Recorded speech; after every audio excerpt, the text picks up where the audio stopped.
We're always looking for a quality protein source. That is why I look to Colorado Craft Beef for my beef needs.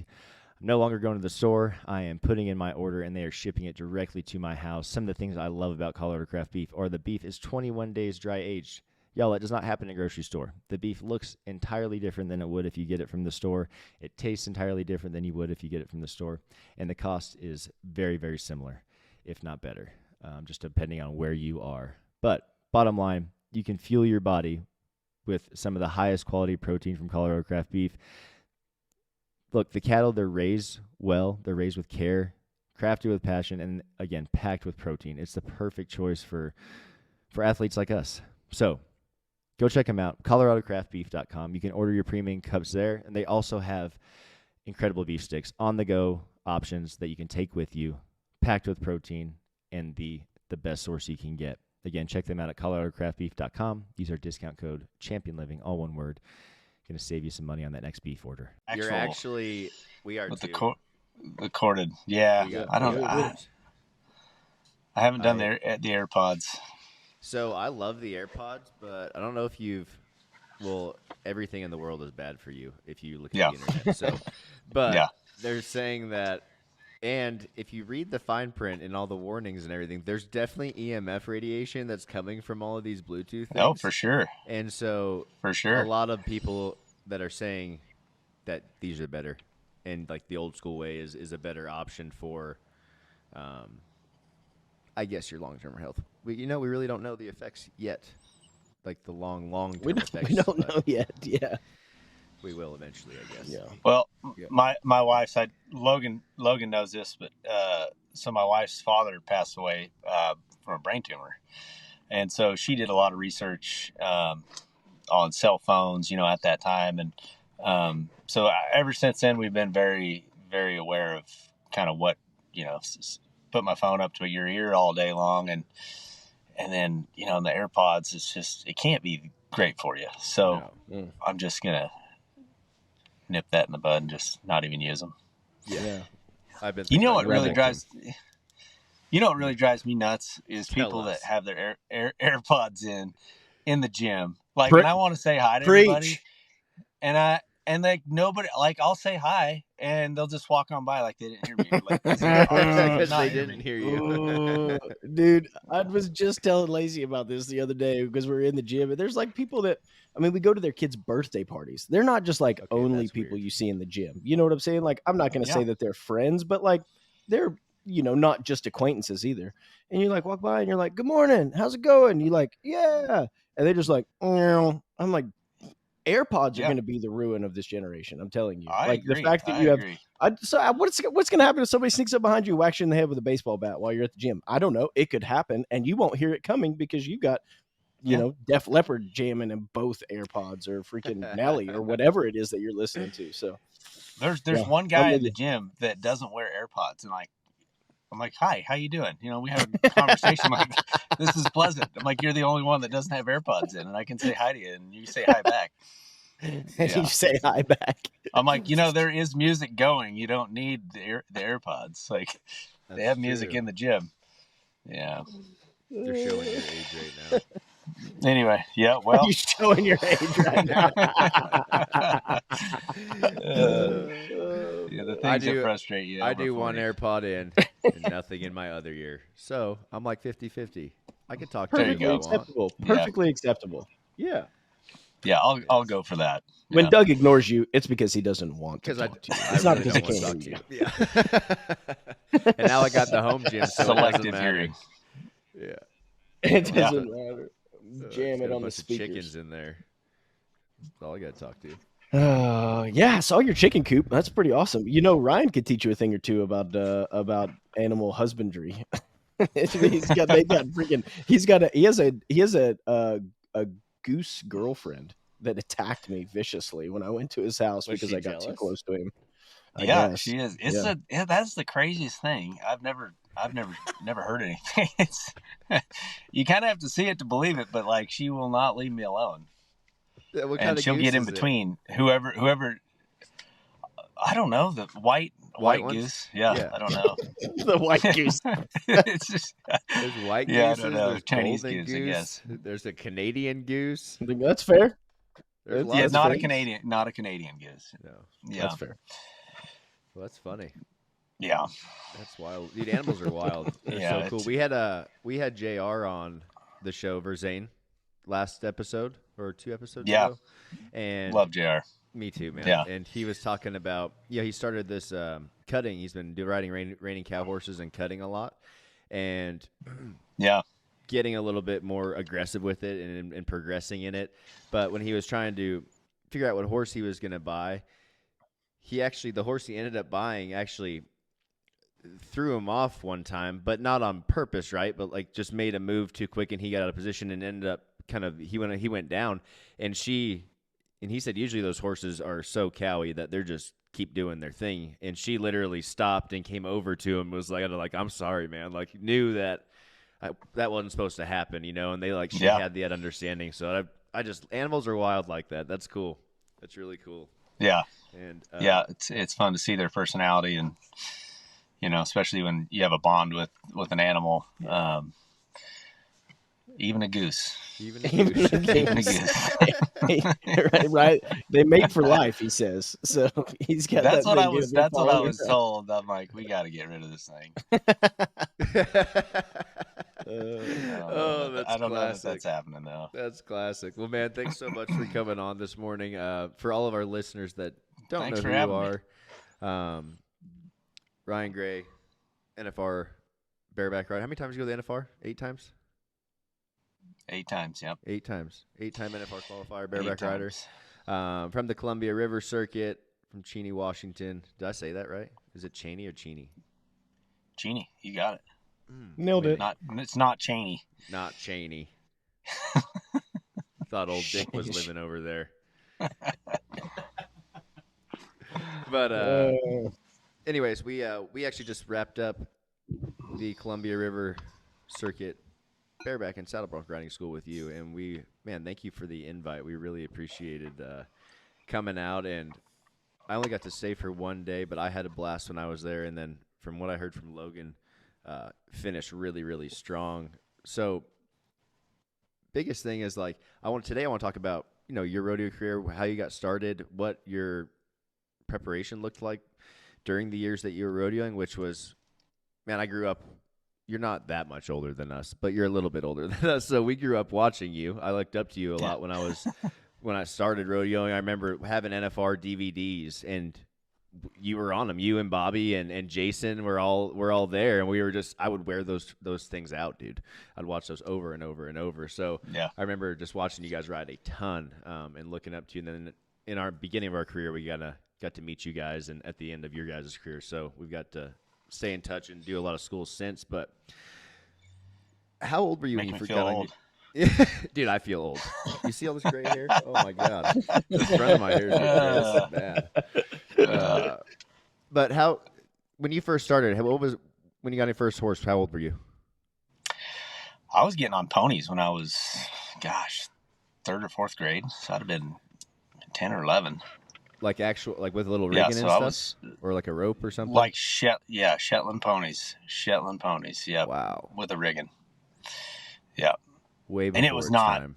I mean, it was before its time. It was kind of before the pony riding now is kind of a big, which I don't necessarily agree with. I don't think that's the best way to learn. Looking back on my career, but. At the time we did, it was just like, if you want to be a bareback rider, this is where you start. And so, at 11, 12 years old, and we were getting on big horses at 11, 12, 13 years old, full size horses, and just getting killed, your face yanked off. Yeah. Yeah. I mean, it definitely built some toughness. So, I mean, if it did anything, it didn't probably build a lot of technique. It just built a lot of figuring out how to be tough and hang on. And that's what it was about then, back during that time of rodeo. And even when we started, it was just about, really the coaching was be tough, like keep getting on, just go until you figure it out. And that was what we all did. And so, like, I love that you said, later I now know that maybe was not the best route to go, because that's how we all look at everything that we do now. And the reason that we do what we do is because we want to help guys not necessarily go down the roads that we went down to have to figure it out. There are definitely better options in today's world. So did you high school rodeo, junior high rodeo, all of the above, college rodeo? Didn't have junior high rodeo back when I was in junior high, but they had high school rodeo. So we did junior rodeo and then high school rodeo, and then then on to college rodeo. So junior rodeoed all the way until I got into high school, and then we high school rodeoed from then on as a kid. Were you playing any other sports or doing anything like that growing up? I wrestled. I played a little bit of football. Wasn't really my passion. I didn't even play my junior and senior year, but I wrestled all through junior high school. So I wrestled and rodeo. Those are my two sports. Fall and spring were kind of rodeo season. So winter up here, we usually had the winter off. So the winter, wrestling season was, full swing. So we wrestled, all three of my brothers, and so that was kind of my second sport. Yeah. I played football. I love too, wrestling, but I quit also. I was so small in high school. I was way too small for it. I never even really got to play. They just sit on the bench. I liked football, but it just I wasn't big enough either. Yeah, I was 120 pounds. In high school. Dude, same. Yeah, I was soaking wet. Tiny. Yeah. Didn't even break 5 foot to my end of my freshman year. I was not 100 pounds going into my freshman year of high school. I was a little bitty kid. And then it took me till I was 20 to grow. So high school wasn't very fun for me. That's a story for another day, though. Eh? Yeah. But wrestling is one of the sports that we see pretty much across the board, where with elite bareback riders, is they've wrestled before, and and what wrestling does for you, and especially at a younger age, is it's teaching you a lot about mental toughness, a lot about discipline, but it's also the body awareness, the body coordination you are, and the strength that you gain during those events, is insane. So they show up to the plate already way more prepared than the guy who's never really done anything and just wants to get into rodeo, right? You put them on a spur board next to each other, side by side. Drastic differences. They may not be doing the mechanics perfectly because they're new, but dang, that one kid has a lot more potential right now because he's already strong. He's done those reps to build the balance, the coordination, the core strength, and they take off. Like, I'm trying to think of the most recent. Cole Reiner's a really good example. State champion in Wyoming.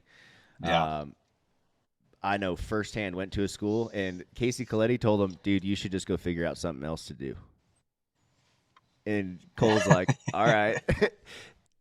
Fast forward 6 months, put all that work in, was already very strong, coordinated, mentally tough. He's at the rodeo beating Casey.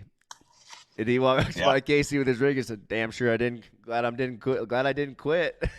Yeah. Because I'm taking your money now, dude. You just added some fuel to his fire. Exactly. But, wrestling is something we see across the board. Were you doing any kind of like weightlifting or anything like that? Stretching? No.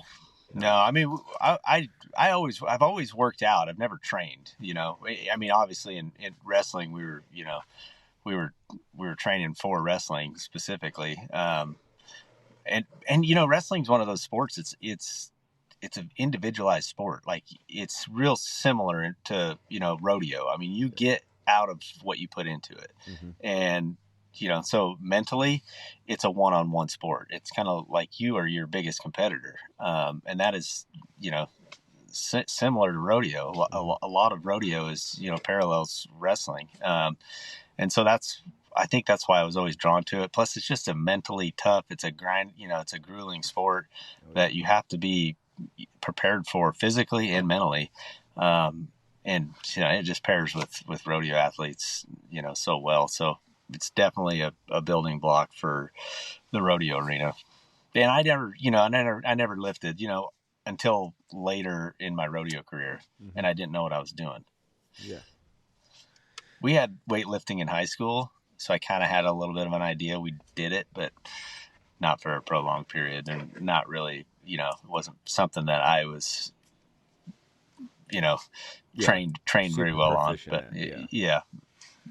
And that's really common. That's how, when I first started working out, I just did it because I figured it had to help me in some way in the arena. I didn't know how. I really didn't know what I was doing, and so I was just kind of figuring out and piecing things together, and it helped, but it didn't. I wasn't training like specifically to be a bareback rider, to be a better bareback rider, right? And that's again because there was zero information about that when we were going or when we were starting this, and now that's changed. Logan, did you have weightlifting in your high school? No, we didn't have a weightlifting. I mean, even if we did, I wouldn't have gone. I can remember this is one of the quotes that I want on my headstone or tombstone or whatever.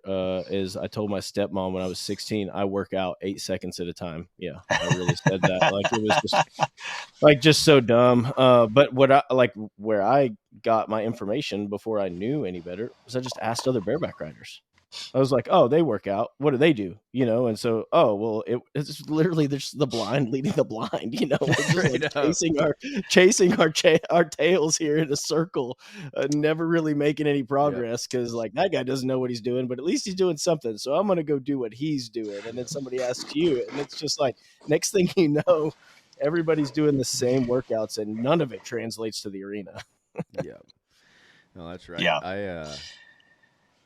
That's a fact. I actually remember, I don't think you were with them, Ryan, but Bobby and Jason came to Huntsville to the pro rodeo, and I was rodeoing for Bubba Miller then, and he knew I was like the only guy that worked out, so he called me, and he's like, hey, these 2 guys are here for the rodeo. They want to go to the gym. Can you let them in or whatever? And I was like, yeah, no problem. So I go in, give them my card at the thing, the school ID or whatever, and get them in, and I watched them do their workout.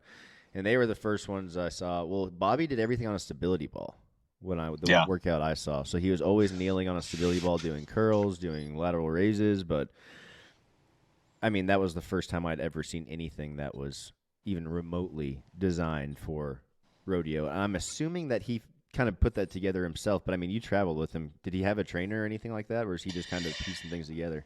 I don't know that he had a trainer. But, we kind of later in my career, we always kind of worked out and we tried to, he's pretty instrumental in me actually training or working out anyway. But I don't know if he maybe just made those up. Yeah. I mean, he's a pretty smart guy. Yeah, so I mean, he's definitely wouldn't surprise me if he came up with those on his own. No. Yeah. And I kind of, but yeah, we would, in our free time, no, keep going. You're good, dude. Sorry. In our free time, we would, go to the gym. Like if we were in Houston, we'd try to go find a gym and go and work out. Really no rhyme or reason to what I was doing, but I felt like I guess it was better than nothing. Yeah, for sure. And there was hardly any guys doing anything then. Right. At that time. Yeah. I would say you were some of the first I can remember actually seeing do something, physically prepare, right? Besides that, it was just drink a couple beers, have some Copenhagen, and you'll be all right. And then you see the next level progressing in like Casey and Tilden and those guys came along, which is just right there, right after you guys, and the training started to progress, and since then it's progressed a lot. So it's pretty cool to see the evolution of what's happening with the preparation and how guys are starting to take it as athletes. Logan, it's progressed a lot, but it still amazes me how many guys still don't do anything or do want to do it the way we did it 25, 30 years ago. You know what I'm saying? Like it just amazes me that with all the information that we have today and like that we still have so many people that are, Ryan and I talked about it at the school. There's no excuse for this younger generation. We're in the information age, Too much information out there, good information on how to train for your sport. And that's why we're seeing a whole lot of young athletes signing up and taking this serious. And we're not seeing a whole lot of already elite athletes doing things differently or willing to try different things. to get better and stay better. But those very select few that are getting better with age, and that's an anomaly in rodeo. You know, to a certain extent, you hit 30 years old, like technically you probably shouldn't, if you're in a rough stock event, you probably shouldn't be, logistically, you're not getting better the older you get, right? You're not dominating anymore. You're usually getting your towards ass the end of your So we're seeing the reverse effect in some of these elite guys that are willing to set the ego to the side and say, you know what, I don't know everything. I haven't accomplished everything I want to. I'm not even close. What can I do to extend my career? What can I do to win more money? What can I do to not have to go work a 9 to 5 after this? You know, how can we manage everything else with our fitness and with our preparation? And we're seeing guys get way better as they keep getting older. Zeke Thurston's one I can think of off the top of my head. Dude has been a force to be reckoned with his entire career. And he is just getting more dominant the older he gets because he is continuing to train. He never lets the foot off the gas. And it's not that he's always going. It's that he's getting, with that wisdom, he can train smarter. He's not training harder. He's training smarter. And I haven't even worked with him in a few months. Like I know his coach personally. I know what they're doing. It's awesome. But it's intentional training. It's not just go work out to sweat and die. It's very, very intentional. And it shows up in the results in the arena. Beastmaster Rodeo has been with us since the beginning. Whether you are just getting into rodeo or a longtime athlete, Beastmaster Rodeo gear has what you need. Here's the deal. Lots of rodeo gear companies are coming out, but not all are equal. Beastmaster is really setting the bar when it comes to the equipment that is built for durability and designed for success in the arena. You guys can check them out at beastmasterrodeo.com. Use our discount code ChampionLiving24. That's ChampionLiving24. Going to save you a little bit at checkout. Yeah, I think, like Logan said, there's really no excuse. Like if you're a young athlete, like aspiring to make it in the rodeo world, there's really not an excuse in this day and age to not be training at some level to get better. Because if you're not, I mean, everybody else is, you know, if you want to give yourself that advantage, you've got to be training. And I just don't see why you wouldn't take advantage of that, knowing what you know, knowing what you should know now. Because looking back on my career, I would have totally been training with you guys throughout my career. If this was, you know, known back then, what we know now, there's no doubt in my mind that this would have been probably a number one priority in my daily life to train, because I know what it would have done for me looking back, because I've been training with you guys now for almost 2 years, a year and a half. And I feel so much better. I feel as good as I did when I was rodeoing. Heck yeah. Just from the last year in the gym. I feel great. Other than my wrist and my elbow, but those are things, you know. Yeah, look at it's a couple limiting factors I've got. Still. Yeah, we all got a couple of those. You and me both. See one of Logan's right now. Can't even get that arm straightened out. That's all we got. I got the permanent bareback rider's arm. I wouldn't even need to tape anymore. Just get on. And my left knee and my left shoulder, you know, and all, just to name a few. No, everyone's got their stuff, but I know that without training, I would be a crippled dude. I'd be hurting so much worse, right? I would think about all the strengthening, all the times I don't work out. I usually don't feel as good throughout the day. And I'll kick myself in the ass because I'm like, dude, you should have gone. Like, you should have done that. You were just having a moment of, you know, oh, I just don't want to do it. Well, there's a lot of things in life that I just don't want to do, but you got to go do them, and you usually feel better when you do. And working out is one of those things for me. Like, I got to do it. And this morning, I didn't really want to go at all. I woke up, I wanted to sit next to the fire. It was kind of cold out, but I got a busy day, and I knew that at 4 p.m. I'd be sitting here kicking my butt, saying, "Dude, you should have got that workout in. You really would have felt, you know, a lot better throughout the day." So I went and got it in, done, quick. And I called Logan. Yeah. He's like, can't even understand him. He's so out of breath. I'm like, oh, he's working out too. Like, we just, you know, everyone's getting after it. Kicking my own butt. Working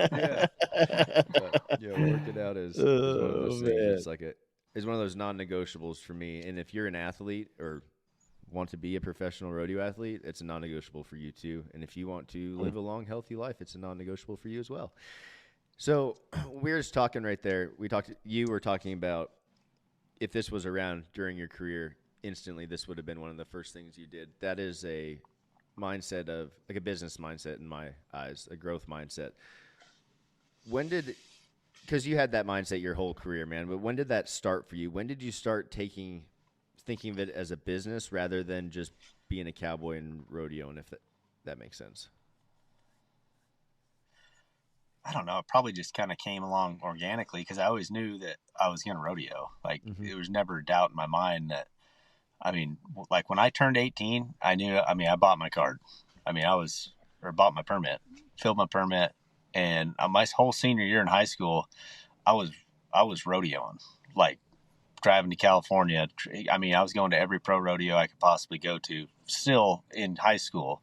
And I was just mentally, like, I was checked out of high school. Like I was rodeoing, I was making the finals. Like there was nothing stopping me. So I'd always had that kind of desire as far as a business. I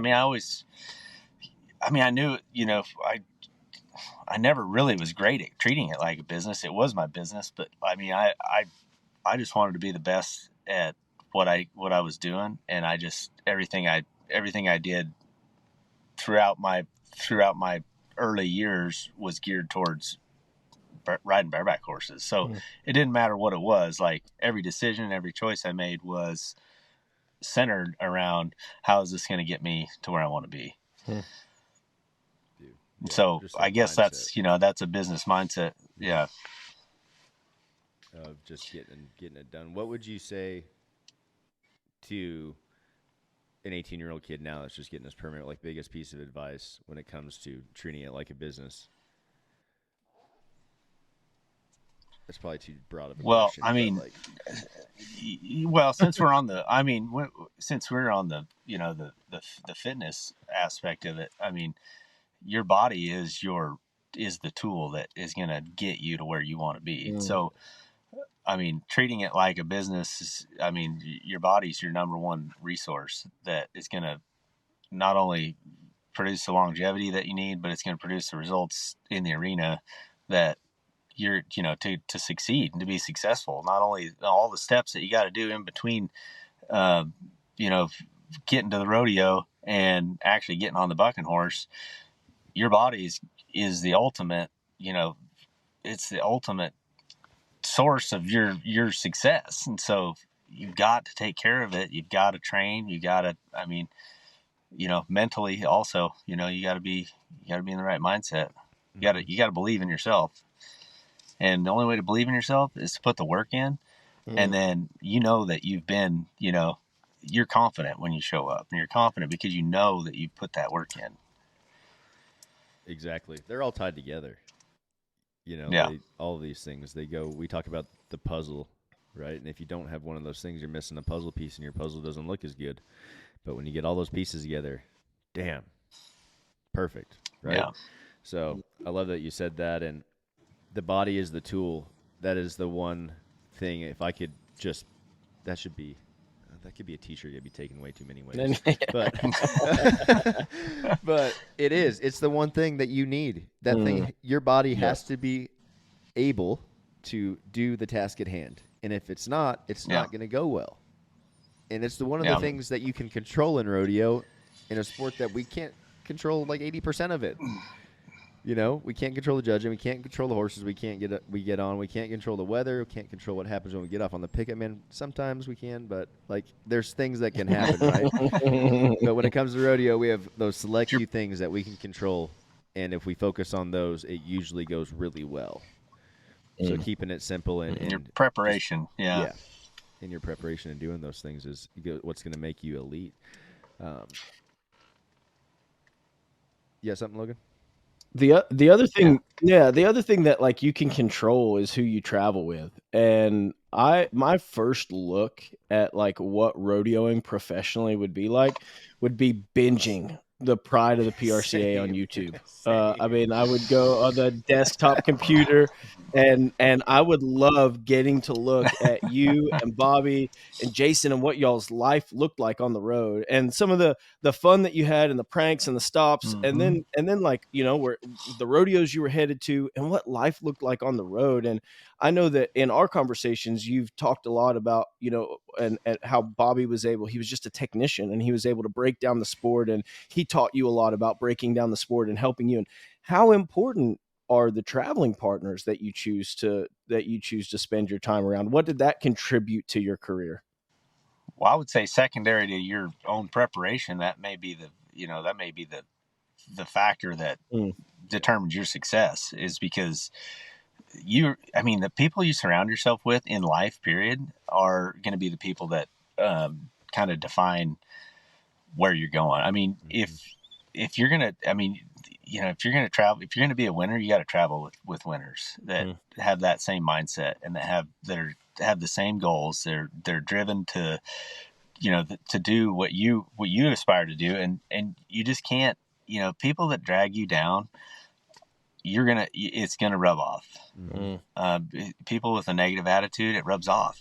And just like, even now, like if I have an employee that's real negative and not positive, like I don't want to be around them, and I don't want them to be around anybody, because it just puts everybody in a bad mood. And then, pretty soon you're just not happy. But being around somebody that's like Bobby, he was, and Jason, they're both very positive, and good at what they did, and, open to giving you the advice that you need, and not telling you what you want to hear, but also telling you what you need to hear and when you need to hear it. Like, you're not riding good, and you need to fix this or this. But somebody that's honest with you, that's a good friend. Somebody that's going to be honest with you, and, and positive. That's important. Good travel partners are important. Yeah. You are a product of your environment, for sure. We've talked about that so many times on this show about, and having your own goals too, not having your traveling partner goals is really important as well. Like being able to, Logan, you talk about this the best.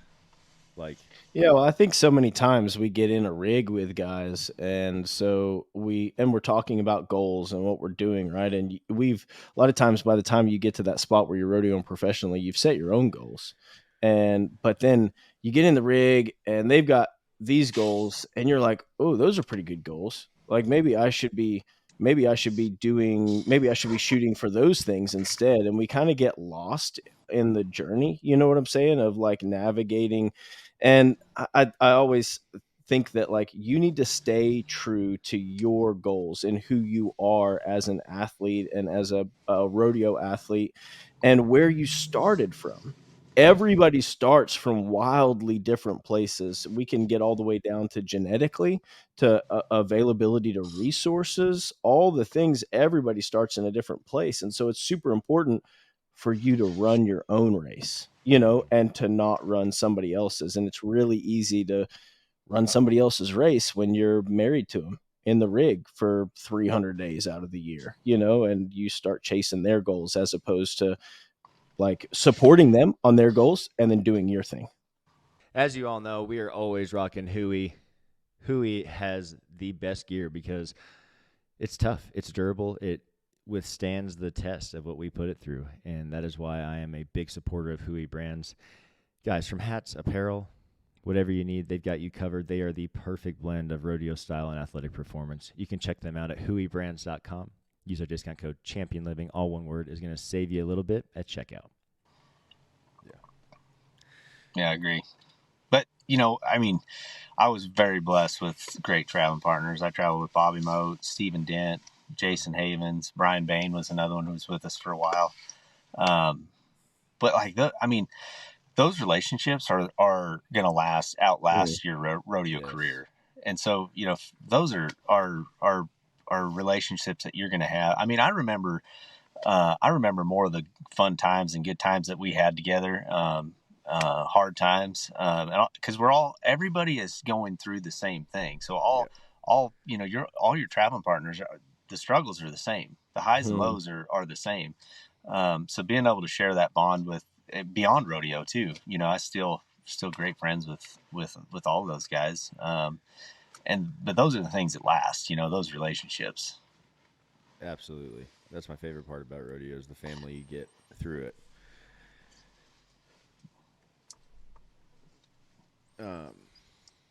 That's how that's how this whole thing started. Like with the Champion Living. I mean, Doug started Champion Living, and Doug was just an acquaintance of mine that I knew from rodeoing. I knew him going around with Richie, and saw him at some back in the day. What were those things called that Kelly was a part of? What were those things? They were just the rough stock only things. No, it wasn't the world's toughest. PRS, the PRS, baby. PRS. And I remember running into Doug at some of those PRS events and stuff. And so, but he was really just an acquaintance. But because we had a relationship, even though, we weren't necessarily good friends, we had a relationship. When I decided that I wanted to know more about training, and I had thought about maybe trying to do something like what Doug had just started with Champion Living, I was able to call him. And we talked for an hour like old friends just off the bat. And before that phone call was over, he offered me a job. Here we are. Yeah. But that would have never happened if it weren't for the fact that we were both involved in rodeo. We did the same event. We saw each other at rodeos, even though we weren't close. Those relationships that you build, they serve you much later in life, no matter where you're at or what you've got going on. And do you see that? Like, the lessons that, I guess, like, as far as rodeo outside of rodeo, do you see the lessons that you learned in rodeo or relationships that you built that serve you now? Because you own and run Cowboy Construction, right? And build a bunch of fence. And like, how does that play into what takes place today, your everyday life today? Well, I think it's been a learning experience, you know, going from being a rodeo athlete, self-employed, to a self-employed, you know, we're a fencing contractor. But a lot of similarities, you know, I mean, we do, you know, we have to make decisions on the fly. We gotta, you know, there's so many things in business that are directly kind of, you know, the same as, you know, traveling. I mean, you gotta be flexible. You gotta be fluid in your plans and your, you know, and be able to just, you know, business is a little different. You know, managing employees is probably the biggest challenge that I've had. Managing relationships that way, that's hard. Being a boss to somebody else, because I've never had to do that before. So that's probably been the most difficult challenge for me. But a lot of similarities, but you know, also a lot of not similar. It's the same, but also very different. Yeah. I hear you. That's awesome. Did you start thinking about after rodeo before rodeo was done for you?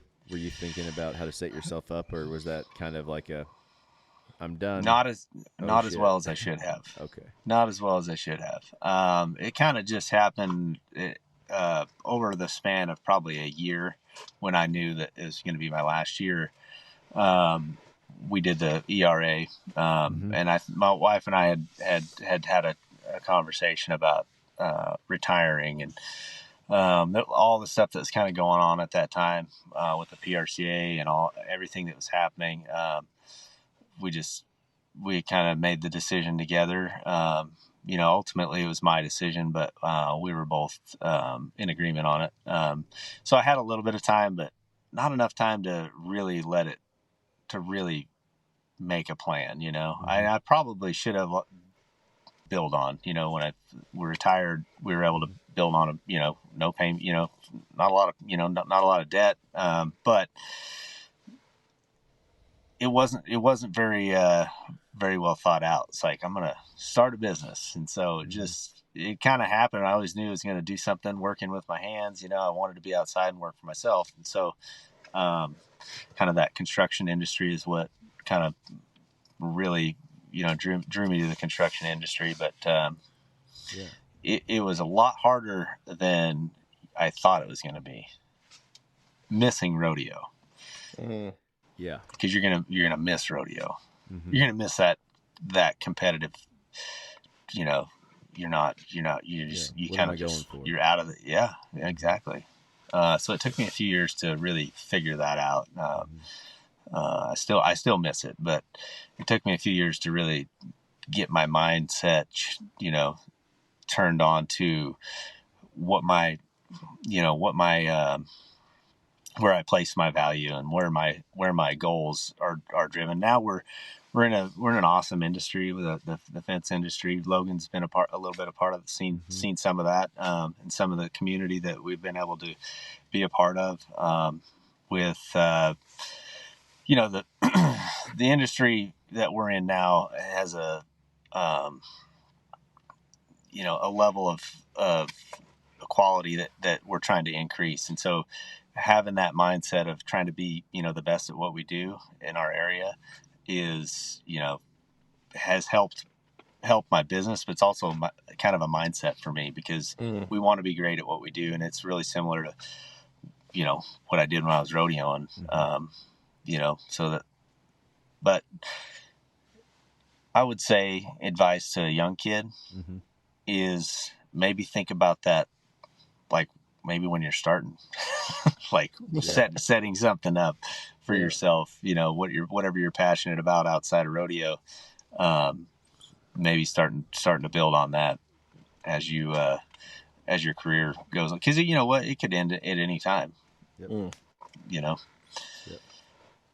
That's the thing we talk about. Easier said than done. It is much easier said than done, but again, with the resources that are becoming available, our OPA, like, it's starting to get to where this is a no excuses kind of deal.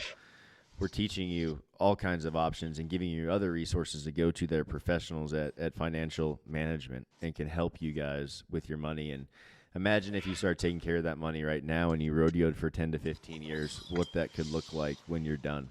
Your life could look drastically different than it would if you didn't take care of it.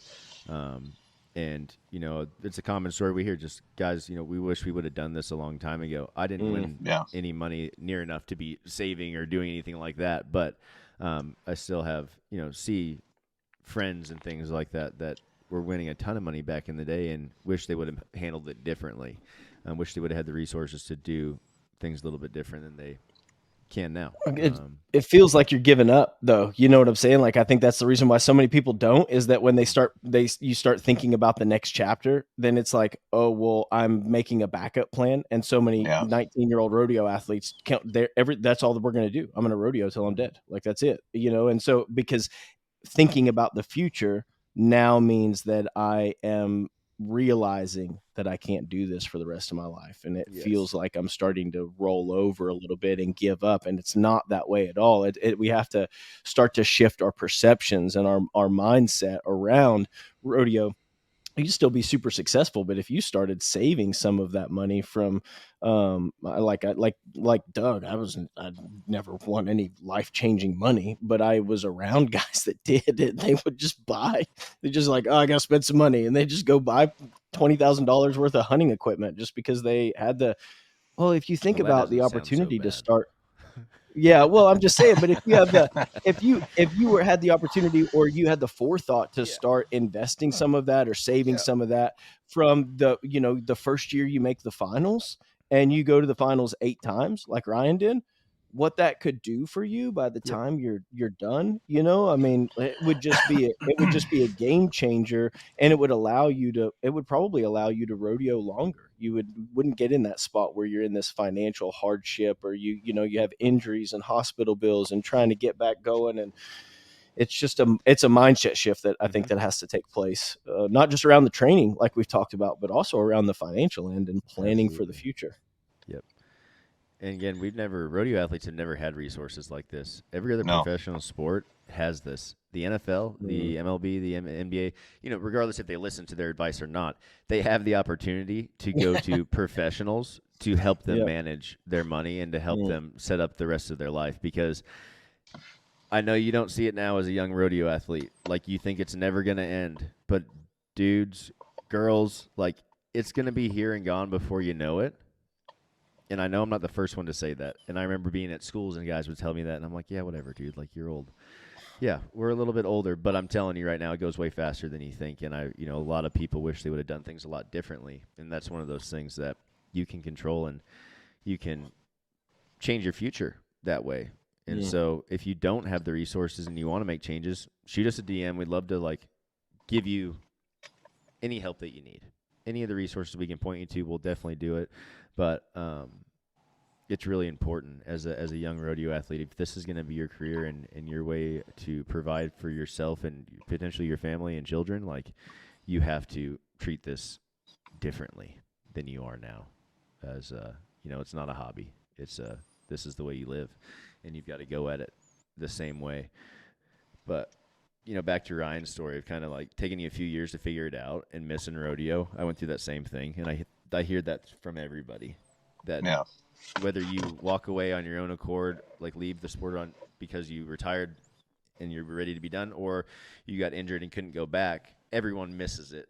Rodeo was it was life for more than a third of my life, more than almost half of my life. It was everything I did every day. When broke up to when I went to sleep, I just thought about bareback riding. Yeah. And maybe that may have been a little bit to my detriment. Maybe I should have thought about it a little less, and I would have done a little better. But thinking about the future is huge. And back to what we just did this last weekend of being at that school, that's one way that you are continuing to stay in the sport. You're continuing to give back to something that gave you so much and that you love so much and that we all feel the same about. All three of us here love rodeo, and we wouldn't be here sitting and talking to each other without rodeo, right? This is what brought us together, which is cool.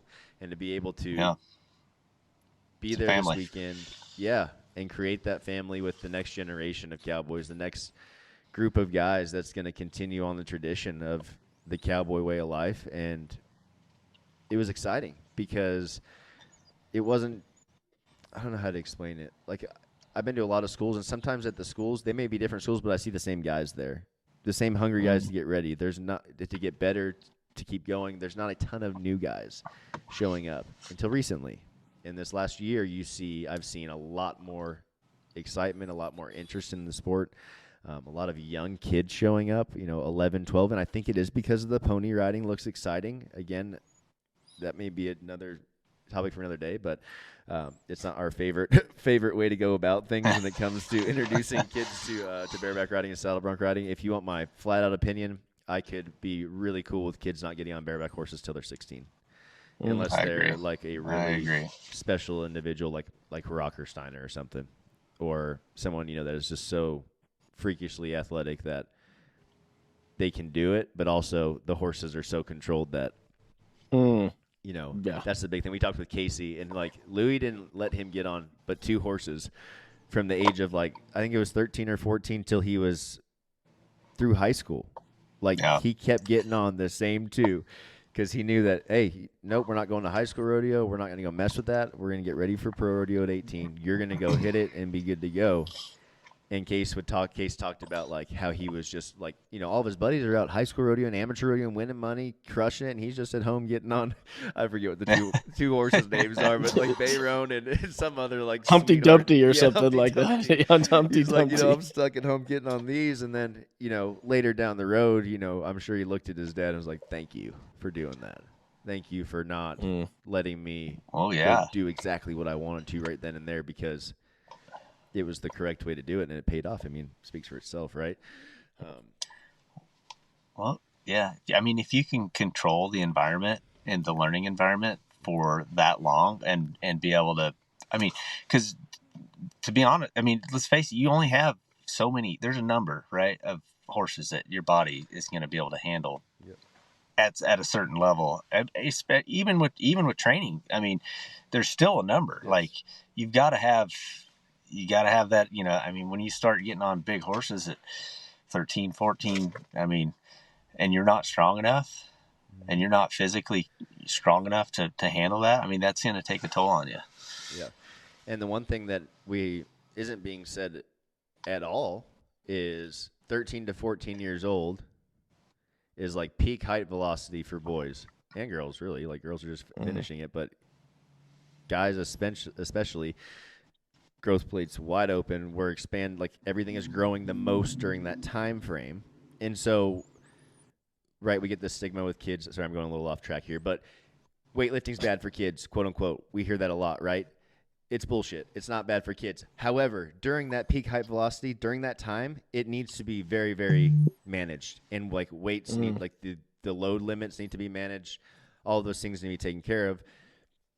You start putting a young kid on horses like that, his body is not developed, and it can't take the stress and the power of that, right, over and over and over. So they're growing. I don't know this for sure. I assume that some things get stunted because of that. Like you're not developing all the way thoroughly, right? Your muscles, whatever. And then by 18 or 19, still very talented, but body can't take it anymore. Like they're always injured. They always have a hip problem. They always, like Jess Lockwood is a really good example in my eyes.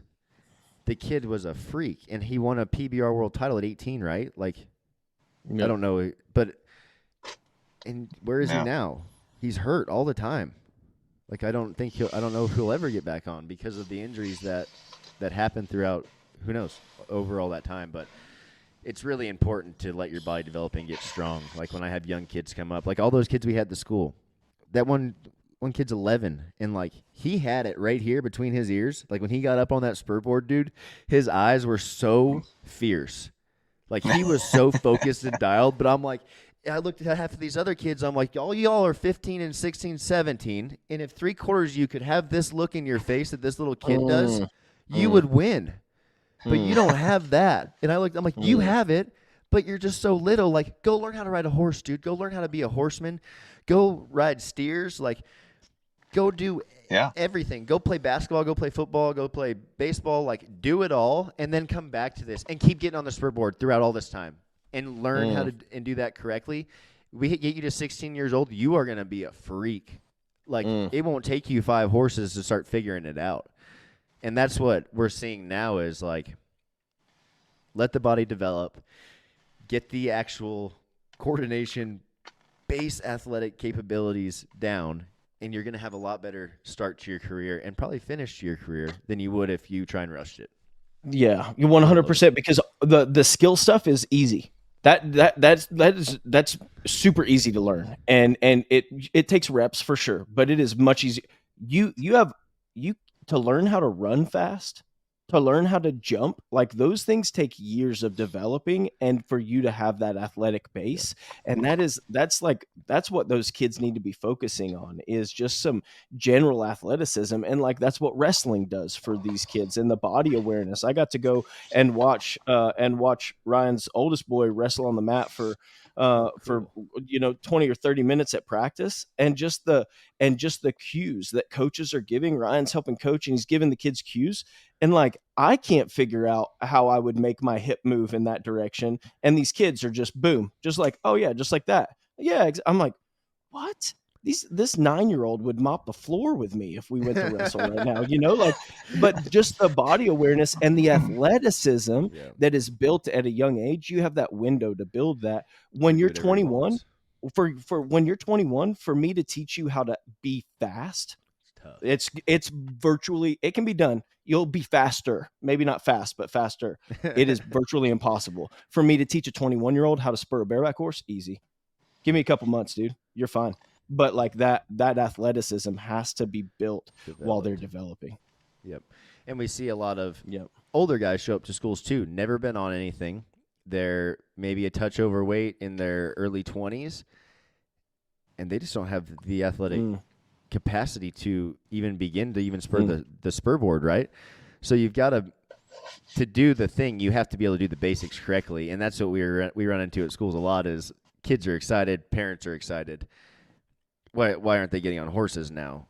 Well, dude, you can't even mark out the spur board correctly. I hate to tell you, but we put you on a horse, it's not going to go well, And same thing, young kids, getting on steers. It's like, why aren't they getting on the colts? Well, man, we can't even get 2 feet up on the steers. Like, it's going to be an absolute disaster if we put them on a horse right now. It's just not. There are levels to everything, right? And I think about it in like, if I can relate it to like kids these days, think about this as a video game. You can't, in a video game, you don't go from level 1 to level 3 to level 7. You go 1, 2, 3, 4, 5. There are levels to this shit. You have to actually master the levels before you go to the next one. If you don't, the next level is going to look janky, not good. Yep. You know, so you've got to continue to master the basics. And I mean, I feel like we've been harping on that for the last like 5 episodes. Yeah. We've had a bunch of our bareback riding buddies on, so it's always just the spur board. Fundamentals perfect, dude. Like, that's it. It's really simple, but you've got to be able to lift on your rigging, right? You have to be able to know what it feels like to roll that lat back and engage that posterior chain. And 98% of the kids we get, squeeze your shoulder blade. Okay, squeeze your shoulder blade.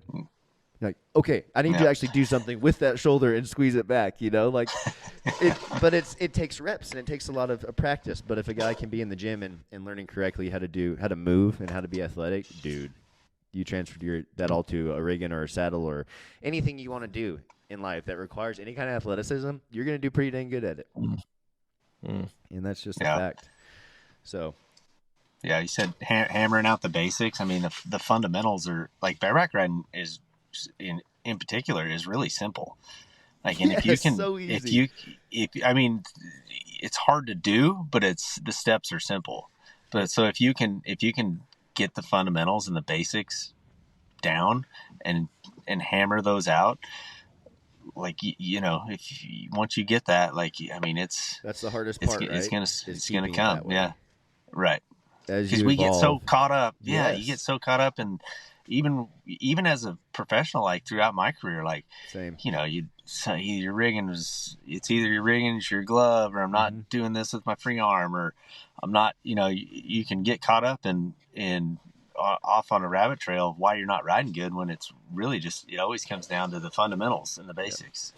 Yeah. And we get to work with a lot of high level athletes, and it's so funny how many times, usually during the summer when it's, you know, the grind, we get calls from these guys, and they're world champs, some of them multiple time world champs, and they're like, look at this tape, like, what's happening? And I'm like, all right, what do you think? And they'll like name off 4 or 5 things. And I'm like, what about like lifting on your rigging the entire time? What happened jump 3 and 4 there? Like, you just completely quit. And they're like, oh. I'm like, basics, bro. Like, if it's going bad, it's probably A, B, or C that you're not doing. And because that's what controls everything going, right? In the bareback riding, if you're not lifting on your rigging, your feet have no power or tension to them, so they can't come to you or be set quickly. And then you're not lifting, so your torso has no control, and it's just a shit show. Like, this right here controls everything in the bareback riding, keeping that shoulder back and keeping that tension through that pivot point, that lever on the horse's back, because that rigging's what you're pivoting off of, right?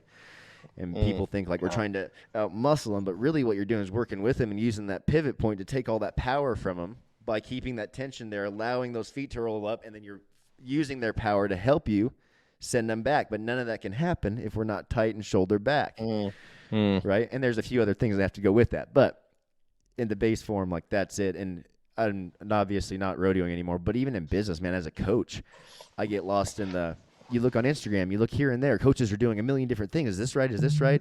No, what you're doing is wrong. Like, there's still fundamentals to this, right? I still have to go back to the basics. And like, if I want to make someone more powerful, stronger, faster, there are basics that need to be done. There are checklists. Like, go back to that, dude. If you're taking care of that, it's going to work. It's going to have to evolve a little bit. It's like a form of pride, right? To evolve from when you get down to it, when you evolve from the basics, it's a form of pride that you've moved beyond those things. And when you're able to remove the pride and like actually look at it, you realize that you never move on from the basics. Oh, I've moved on from lifting on my rigging, or I've moved on from doing my notifications and checking in with clients, or whatever it might be, or I've moved on from, pricing a job this way, or whatever it might be. In any avenue of life, it's just pride. And when you're able to realize that and do the best that you can to keep your pride in check, then you just go back to the basics, and you're just content with doing the things you need to do on a daily basis. And then you progress. Yep. That's it, man. Do the basics. It'll end up good. I love that. That's awesome, man. Ryan, dude, thank you so much for coming on today. I love the conversation. Love getting to catch up with you. And anybody out there in Eastern Washington that needs any fencing or construction done, make sure you look up Ryan and his company. How can they find out more about your company, bro? You can find us on Facebook. We have a Facebook page, Cowboy Construction. We're also on Google. You can Google us now. Heck yeah. Yeah. So moving on up. Yeah. Google. And hey, just real quick, will you give a shout out to the fencing forum that you do? Yeah. So the Fall Fence Forum is in Worthington, Indiana. Luke Gibson. He's actually a client of Logan's. He does an amazing job kind of elevating the industry, but they do a forum every year in the fall, October, first week October.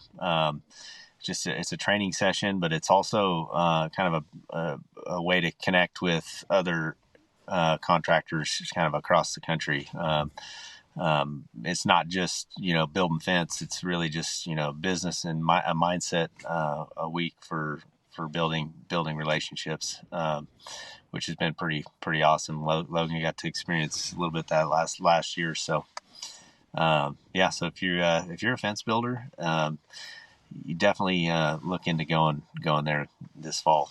I think it's I don't know the dates, but it's like you can find it on Facebook, Fall Fence Forum 2024. Yeah, just check it out. I know there's a lot of people listening that do construction work like that. This would be an incredible opportunity for you guys to link up with like-minded people. And like Ryan was saying, it's a lot more just fencing. It's, the business part of it, the mindset. Logan's there talking about, fitness. How can you have a better, healthier lifestyle to make your business better, to make you better at what you're doing, right? And then you get to add a little bit. I saw a little bit of that competitive spirit is in there too. You guys are running through drills, throwing up, all kinds of stuff. And Logan when I talked to him when he was there, he's like, dude, this stuff is so badass. Like, I never in my life thought I would have said that, but this is so cool. When I get a phone call to go to a fencing forum and talk about fitness, I'm like, really? A bunch of the 60-year-old fence builders want to know how to do like thoracic rotations or what? What are we doing here? This is going to be, and I had the time of my life. It was amazing. And even they had a full day, this fence competition where there was 3 contestants. Ryan was one of them, had to build this New Zealand fence. And so he's like going to be going all day, pretty high pace. So he's like, all right, what should I eat? So I'm like, don't worry, I got it taken care of. So I like go to Walmart and I'm like, now I'm on like this nutrition journey. And so I'm like, all right, what can I pack his cooler with, to keep him going energy wise for the day. And anyway, that's cool. If you're listening to this and you're like, man, I've got a successful fencing business, I don't really think this is going to serve me. That is a sign that you actually need to come. This is for the community that you will get out of this and the relationships that you will build. It's a convention. It's a gathering of men that just want to be better men, and they hide behind building fence. But it's really about being a good husband and a good father and a good business owner and a good employer and a good employee. And I look forward to going to the NFR and seeing the boys for 12 days. And I look forward to seeing my extended family on vacation. And I look forward to a Fall Fence Forum. Like those are the top 3 for me every year. Like after last year, like I can't wait for it already. So, yeah, I'm the same way. I told him the first year I went, I said, I won't not come back. I mean, this is, it's been an instrumental for our business. I mean, it's elevated our business, just my mindset around my business, just from going there and being a part of that group. Hard to explain without being there, but once you go there, like really fills it does. Cup. Absolutely. And we gotta have things like that in life, whether it's business things. If you are your own business owner, you've got to have things that rejuvenate your excitement for the business. And those are always with the right group of people, with the right, not instruction, but consultation, whoever's showing up to run the lesson or whatever, like it can be huge for progressing you forward. Like you said, it has been for your business. And like same thing with even hobbies. Like if you're a professional rodeo athlete, if you own your own business, that is your whole life. Like it's really important to take a second or two and go do other things that are not focused on that to fill your cup so you can come back rejuvenated and ready to go. As a business owner, I run into it more because sometimes it's not as fun. Even when rodeo wasn't fun, it was still kind of always fun, right? There's some things in business that it's just not fun, and you're kind of like, damn, this sucks, and it can really suck the life out of you sometimes. I find that if I can have something like shooting my bow for 20 minutes a day, even in just 20 minutes, I feel so much better because I got a second to not think about it. I'm going fishing with my brother and Caleb Bennett today. Like, it's a Monday, but the inside of me is screaming because I know I need to be here at my computer and doing stuff. But I've also at this point in life the last few weeks where I just feel like I'm tapped. Like I don't have any creativity right now. So I know that this one day away is going to eat me up because I'm like feeling like I need to be doing something. But tomorrow I'm going to show up feeling way better, way more energy, fired up about working, back to it. And everyone needs that in life. So it's important to have those checks and even, a forum, a mastermind group of some kind, like just meeting up with like-minded people is huge for your career, for your life, just to check in. And like, as you get older in life, you realize that your circle gets smaller, but that circle is surrounded with people that are striving for the same thing as you are, right? Like, I don't want to hang out with people that have their cup half full anymore. I only surround myself with people that are constantly filling it up and able to, we're able to to pour into each other's cups and help each other grow. And we're all striving for maybe not the same exact goal, but it's greatness in our own eyes. And like, that's what's important. And that's what that forum sounds like it does. For the fencing community, which is really cool, man. Really, really cool. Yeah, but anyways, thanks again, bro. This has been awesome, and we'll definitely have you on again. Thanks for having me. Really, really cool, and I'll be seeing you soon. And we don't even live far away from each other. We got to hang out more. This is like drove over there. I was like, well, that was easy. Yeah, why haven't I done this before? But we'll have to. 3 hours for rodeo cowboys, not hard. No, it's like that's what I love about rodeo cowboys is like you're driving to Salt Lake. I'm like, yeah, like how far is that? I'm like, I don't know, like 9 hours. They're like, oh my god, I'm like, that's pretty easy. Like, like super. It's a pretty simple drive. Like it's less than a day, for sure. Easy day, yeah. So no, it's I want to get you to an OPA too, and I want you to see all that and be able to chat with some of the kids too, because we gave away two positions to the OPA from that school, which we have never done before. But seeing the potential there, and there was a couple. I think the two guys that got the sponsorship, the scholarships, were the perfect guys for it. Like they are they are ready for the next step, and this is like one of those things. Like you said with the forum, like just because you're a successful fencer or fence owner, business owner, doesn't mean like, oh, this isn't for you. Like this is exactly for you. The OPA is like the same thing. We're kind of have to battle that like rodeo school mentality, right? Like, oh, it's a school I don't need to go to. I've already been to schools. Like, no. This is like the combine of schools. If you want to go to the NFL, you go to the NFL combine to try out, and you learn all the things you need to do to go, right, to be an NFL athlete. This is what that is for rodeo athletes. Right now, bareback riding, bronc riding, and bull riding, but hopefully to move on to the other events. But like, you always want to be great at something, go do something you haven't done. Like, go surround yourself with great people and learn and invest in yourself, and you will see it pay yourself back tenfold. Guarantee it. All right, for real this time. I'll catch you guys later. Y'all, if you're having trouble sleeping or you've got really achy muscles, Power Pro CBD has teamed up with us to bring you their tinctures and their warming lotions. Guys, these have been a crucial part of my nightly routine. The tincture, take 2 full drops underneath the tongue right before bed, and my HRV and recovery scores have never been higher. And not to mention the warming cream, y'all. I swear by this stuff. It works immediately. 10 plus years of rodeo experience and working out for another 10 plus years pretty intensely.